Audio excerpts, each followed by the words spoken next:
Olá, o Ideias da Aldeia está de volta e hoje conversando com Carlos Gunning.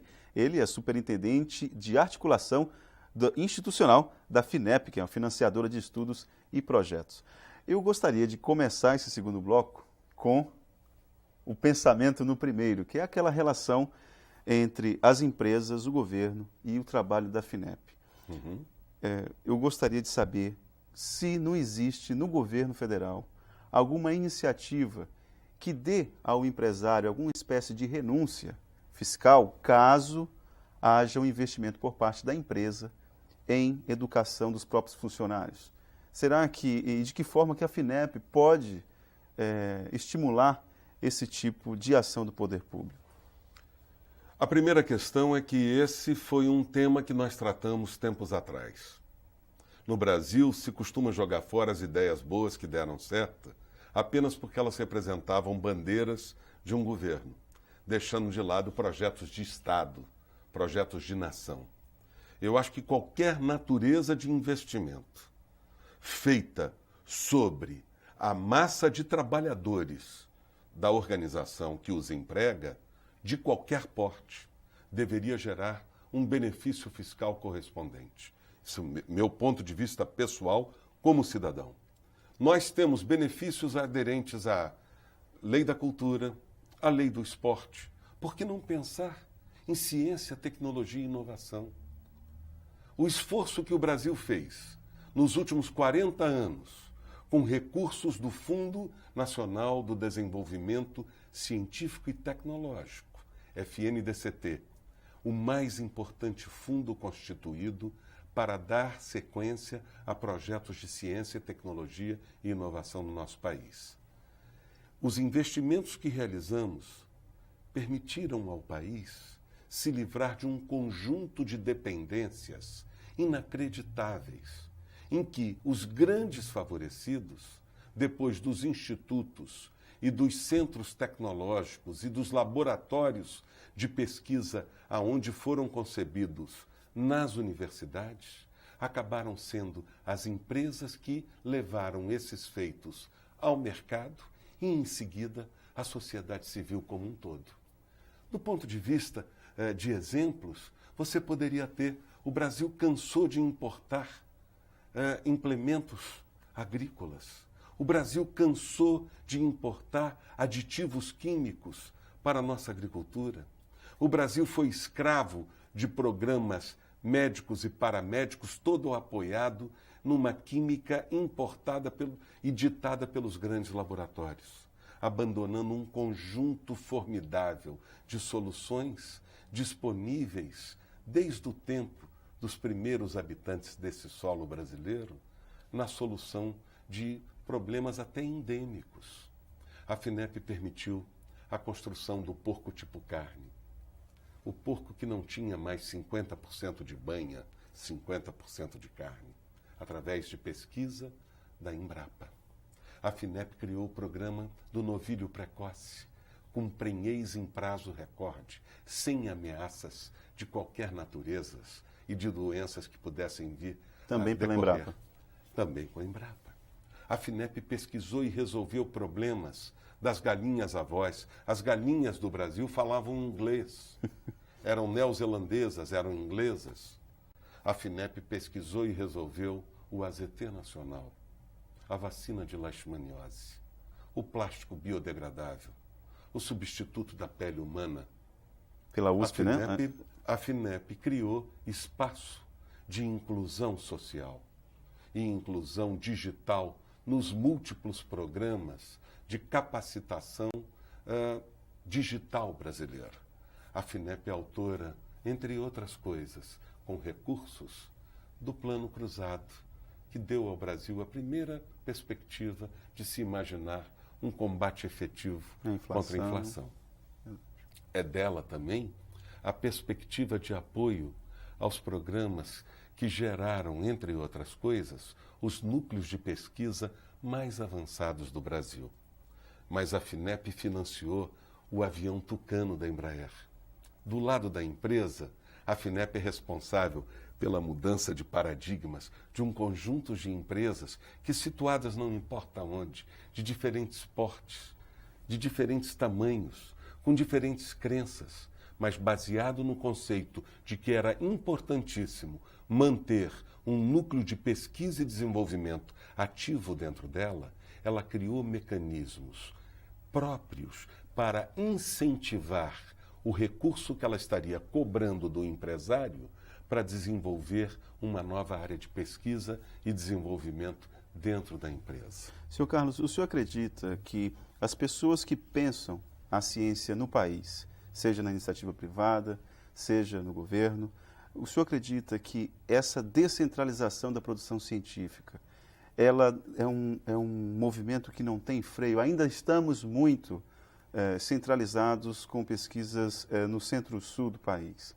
Mas o senhor acredita que, principalmente em regiões como a Amazônia, onde nós temos a possibilidade de termos pesquisas na área de farmácia, bioquímica, o senhor acredita que esse movimento iniciado pela FINEP, como o senhor mesmo já é um exemplo disso, que há mais de 30 anos tem relações e investimento em tecnologia aqui, o senhor acredita que esse movimento não tem mais volta? Ou qual o perigo se nós frearmos esse tipo de movimento? Então, a primeira questão que eu vejo é que a produção científica brasileira, hoje, está num patamar que nós nunca tivemos. Vamos alcançar 10 mil pesquisadores ano.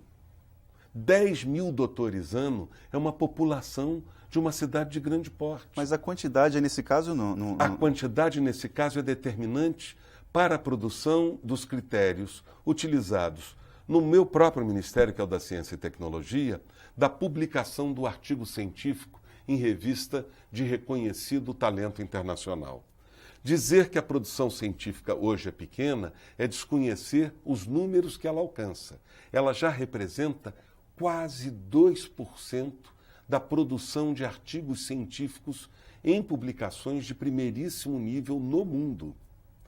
O que não está ocorrendo e que seria necessário nós lutarmos para fazer acontecer é o dado de quanto dessas publicações vira de fato uma inovação, vira uma possibilidade de se transformar num produto, num processo, num serviço que possa ser objeto de proteção intelectual, de patente, de modelo de utilidade junto ao INPI.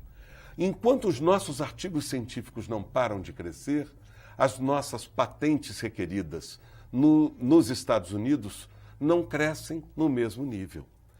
O crescimento dos artigos científicos foi superior a 10 vezes numa escala de pouco mais de 8 anos. Em contrapartida, o nosso número de patentes cresceu 1,5 vezes. Estão faltando adequações desse conhecimento científico ao uso, ao domínio da técnica, à possibilidade do pleno emprego desse conhecimento para a sociedade. Quem faz isso? Quem faz isso é a empresa. Por isso que o Prêmio FINEP de Inovação Tecnológica se alia em cada região do Brasil a um Instituto Evaldo Lodge da Federação das Indústrias local. No caso do Acre, com a FEAC Evaldo Lodge Acre. Eles foram fundamentais. Foram fundamentais também as estruturas humanas representadas pela FUNTAC, no sentido de acolher o prêmio, recebê-lo, fazer sua divulgação e competir no prêmio. Eu quero dizer-lhes que é com enorme satisfação que eu vi acontecer, nesse estado, 67 inscrições ao Prêmio FINEP de Inovação Tecnológica. Número, né? É o maior número que a região norte já registrou, é um recorde, representa 10% das 677 inscrições em todo o país, e dessas 67, 8 inscrições são do estado do Acre, mais de 10% das inscrições da região norte, o que é uma quebra de paradigma. Nós nunca tivemos um tal número de inscrições. E um detalhe, das 14 finalistas dessa noite, no Memorial dos Autonomistas, 3 representam esse estado. Eu concito a população a lembrar-se disso, a lembrar do esforço do que representa, no passado, a conquista do território, o domínio de uma terra que quis ser brasileira, com o domínio de um ciclo da inovação. É difícil praticá-la, é caro, exige longo prazo de maturação. Daí a importância, de novo, de eu rememorar a história. Se pudéssemos ter, por parte do governo federal, o entendimento pelo legislativo de que os investimentos em pesquisa, desenvolvimento e inovação praticado pelas empresas, no âmbito das novas contratações efetuadas para esse fim, pudessem obter um regime compensatório, de regime fiscal diferenciado, de minimização da parcela dos impostos a pagar, eu tenho certeza que nós teríamos um Brasil muito mais inovador. Senhor Carlos, eu não pude deixar de notar, de perceber, assistindo a uma entrevista sua hoje pela manhã, que o exemplo chinês parece que não lhe agrada muito. As suas declarações nas entrevistas hoje pela manhã aqui em Rio Branco sugerem que a China, que é um país que investe muito em tecnologia, investe em inteligência, na verdade, parece que não lhe agrada muito. Eu gostaria de saber o porquê disso. O que a China tem que não consegue ser simpática na sua avaliação? Eu diria o seguinte, sem criar um contencioso sino-brasileiro, eu diria que há países onde o limite da produção é diferente do Brasil. Eu uso materiais que no nosso país são considerados daninhos à saúde dos seus usuários. Eu uso mão de obra que eu posso classificá-la de semi-operativa, semi-profissional. Eu uso um sistema de batelada a partir do qual eu configuro um sapato com as características do produto brasileiro de altíssima qualidade, seja feminino, seja masculino, e esse sapato custa aparentemente igual, 1/10, e acaba com 1/20 do tempo do sapato brasileiro. Como a principal barreira é a questão do preço para o consumidor final, nós deixamos de utilizar um produto brasileiro genuinamente nacional, concebido por mão de obra nacional, concebido e pago com salários a operários do nosso país para fazer benefícios além-mar. E vou lhe dar um exemplo. Não só a China, a Índia e a China dominarão até 2013 um mercado em têxtil e confecções da ordem de 600 bilhões de dólares ano. Exatamente porque nós perdemos a oportunidade, durante o acordo Multifibras, que se encerrou em 31 de dezembro de 2005, de nos proteger e nos prepararmos para essa sanha do tecido chinês que entra e da confecção chinesa que entra a preço de banana d'água no final da feira. Mas nesse aspecto o mercado ele é realmente muito severo, porque o consumidor ele quer saber de um produto bom e barato, né? É verdade. O consumidor no Brasil, e é nesse particular que eu me opus à entrada, à barreira técnica de produtos desqualificados. O consumidor brasileiro, infelizmente, nesse momento, só está podendo decidir baseado em preço. E baseado em preço, a qualidade está desconsiderada. E baseado em preço, os brinquedos chegarão ameaçando a saúde dos nossos filhos. Baseado em preço, a fibra utilizada poderá ter vindo de lixo tóxico das cidades de grande porte da China e nós estaremos vestindo o lixo tóxico importado de regiões que nós não temos certificados de origem. Hoje, exatamente hoje, foi apreendido em Mato Grosso uma carga de 2 toneladas de defensivos, eu chamaria de ofensivos agrícolas, made in China, completamente em desacordo com a política de defensivos agrícolas praticadas no Brasil pela extensão agrícola bem-sucedida brasileira. Eu não sou contra a abertura, eu sou a favor da abertura. O Brasil, quando teve que conhecer as agruras da abertura, cresceu com ela. Tecnologia, você compete de igual para igual. pequenos podem praticar tecnologia. Pequenos podem se reunir e enfrentar gigantes. Davi matou Golias. Não foi Golias que matou Davi. E isso é emblemático no sentido de que o pequeno pode ser bom, o pequeno pode ser eficiente, o pequeno pode ser absolutamente competitivo. Saber fazer a dosagem disso, equilibrar forças, conhecer os seus parceiros locais. A FINEP está praticando, mais do que nunca e mais do que sempre, uma política através da área de articulação institucional, que eu tenho o prazer de trabalhar, de construção de parcerias com os SEBRAEs regionais, com as fundações de apoio à pesquisa, com as fundações tecnológicas, com as universidades, com as secretarias, com as federações, com o IEL, com as agências de fomento, os bancos de desenvolvimento, acreditando que o maior número de atores envolvidos no esforço da inovação produzirá um país muito melhor do que o que nós temos. Com inovação não se ganha só competitividade.